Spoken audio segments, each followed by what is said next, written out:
Hello കൂട്ടുകാരെ, പിന്നെ എല്ലാവർക്കും എൻ്റെ അറിവിൻ്റെ കൂടാരം എന്ന യൂട്യൂബ് ചാനലിലേക്ക് നല്ലൊരു നമസ്കാരം.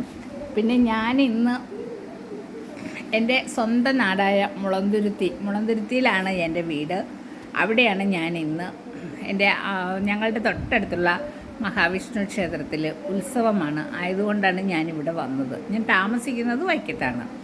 പക്ഷേ എന്തൊക്കെയാണെങ്കിലും നമ്മുടെ വീട്, നമ്മൾ ജനിച്ച് വളർന്ന ആ വീടിൻ്റെ അവിടെ വരുമ്പോൾ നമുക്കൊരു പ്രത്യേക എനർജിയാണ്. കാരണം നമ്മുടെ നാട്ടുകാരെ എല്ലാവരെയും കാണുവാനും നമ്മുടെ അമ്പലത്തിൽ പോകുമ്പോൾ നമ്മൾ ആ ചെറുപ്പത്തിൽ പോയിട്ടുള്ള അമ്പലത്തിൻ്റെ ഓർമ്മകളും എല്ലാം മനസ്സിനെ വല്ലാതെ സന്തോഷം തരുന്ന ഒരവസ്ഥയാണ്. അതുപോലെ തന്നെ നമ്മൾ ഭഗവാന്റെ മുന്നിൽ ചെന്ന് നിന്ന് തൊഴുമ്പോഴെല്ലാം നമ്മൾ കൊച്ചുനാളിൽ മുതൽ പോയ ആ അമ്പലത്തിൽ. അപ്പോൾ അതുകൊണ്ട് നമ്മളൊരു കാര്യം ശ്രദ്ധിക്കണം. നമ്മൾ എത്രയൊക്കെ ആയാലും നമ്മൾ ജനിച്ചു വളർന്ന ആ നാട്ടിൽ പോയി നമ്മുടെ ആളുകളെ എല്ലാം കണ്ട് നമുക്ക് ഇപ്പം എല്ലാവരും പരസ്പരം വീടുകളിലൊന്നും പോവാതെ ഇങ്ങനെ കഴിയുന്ന ഒരു കാലഘട്ടമാണിത്. അപ്പം അതുപോരാ, നമ്മുടെ അമ്പലത്തിലെല്ലാം പോകണം. നമ്മൾ പോയി നടന്ന ആ വഴികളും നമ്മുടെ ആ പഴയ കൂട്ടുകാരും ആളുകളെ എല്ലാം കാണുമ്പോൾ നമുക്കും പ്രായമായി, അവർക്കും പ്രായമായി. അപ്പോൾ അവരുമായിട്ട് അങ്ങനെ കണ്ട് സംസാരിക്കുമ്പോൾ ഉണ്ടാകുന്ന ആ ഒരു സൗഹൃദം, അത് മനസ്സിന് വളരെയേറെ കുളിർമയും നൊസ്റ്റാൾജിയ ഫീൽ ചെയ്യുന്ന ഒരു അവസ്ഥയാണ്. അപ്പോൾ ഇന്ന് ഞാൻ എൻ്റെ ആങ്ങളയുടെ വീട്ടിലാണ്. ആങ്ങളയുടെ വീട്ടിൽ വരുമ്പോഴൊക്കെ ഞാൻ വീഡിയോ ചെയ്യാറുണ്ട്.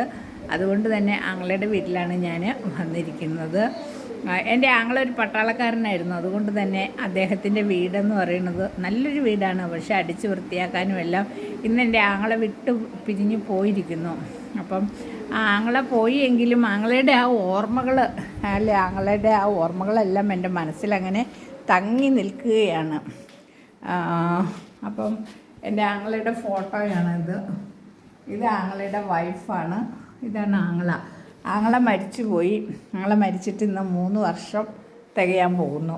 അപ്പം അതെല്ലാം നമുക്കൊരു ഓർമ്മകളാണ്. അപ്പം നമ്മളെ വിട്ടുപോയിട്ടുള്ള ആളുകളാണെങ്കിൽ പോലും നമ്മൾ ആ വീട്ടിൽ വന്ന് 2 ദിവസം അവിടെ നിൽക്കുമ്പോഴാണ് നമ്മുടെ ആ പഴയ ഓർമ്മകൾ, അല്ലെ ആങ്ങളെ ഉണ്ടായിരുന്നപ്പോൾ ഉണ്ടായിരുന്ന ആ ഒരു സന്തോഷവും, നമ്മൾ ഒരുമിച്ച് അമ്പലങ്ങളിൽ പോയതും, അതുപോലെ അവിടെ പോയിട്ട് നമുക്ക് അന്നൊക്കെ കച്ചവടക്കാരൊക്കെ വരുമ്പോഴും വളകളൊക്കെ വാങ്ങിച്ചു തന്ന ആ ഒരു ഓർമ്മകളുണ്ട്. പക്ഷേ ഇപ്പോൾ പിള്ളേർക്കൊന്നും വളയും മാലയൊന്നും വേണ്ട. പിള്ളേർക്ക് ഐസ്ക്രീം അല്ലെങ്കിൽ മറ്റ് എന്തെങ്കിലും സാധനങ്ങളൊക്കെ മതി, അല്ലെങ്കിൽ ഫോൺ ഉണ്ടെങ്കിൽ അത് മാത്രം മതി.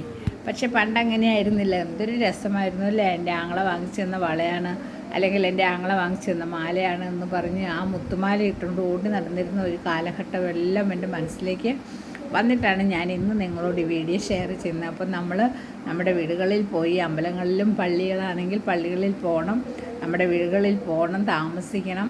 അങ്ങനെ 2 ദിവസം നമുക്കൊരു ചേഞ്ചാണത്. മനസ്സിനൊരു വല്ലാത്ത സുഖം തരുന്ന ഒരു ചേഞ്ചാണ്.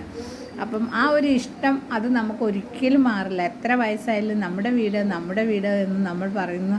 നമ്മളുടെ കല്യാണം കഴിച്ചുവിട്ട വീടുണ്ടെങ്കിലും നമ്മുടെ സ്വന്തം വീട്ടിൽ പോയി നിൽക്കുമ്പോൾ ഉണ്ടാകുന്ന ആ ഒരു സുഖം ഒരിക്കലും നമുക്ക് മറക്കാനാവില്ല. അപ്പോൾ അങ്ങനെ ഒരു മറക്കാനാവാത്ത ഒരു നിമിഷത്തിലാണ് ഞാൻ ഈ വീഡിയോ ചെയ്യുന്നത്. ഓക്കെ കൂട്ടുകാരെ, നിങ്ങളെ ബോറടിപ്പിക്കുന്നതെങ്കിൽ ക്ഷമിക്കണേ. ഓക്കെ, എല്ലാവർക്കും നല്ലൊരു പഴയ ഓർമ്മകളിലേക്ക് ഞാൻ കൂട്ടിക്കൊണ്ടു പോയതായിട്ട് തോന്നുന്നു. എല്ലാവരും അതുപോലെ പോകണം. Okay, bye bye.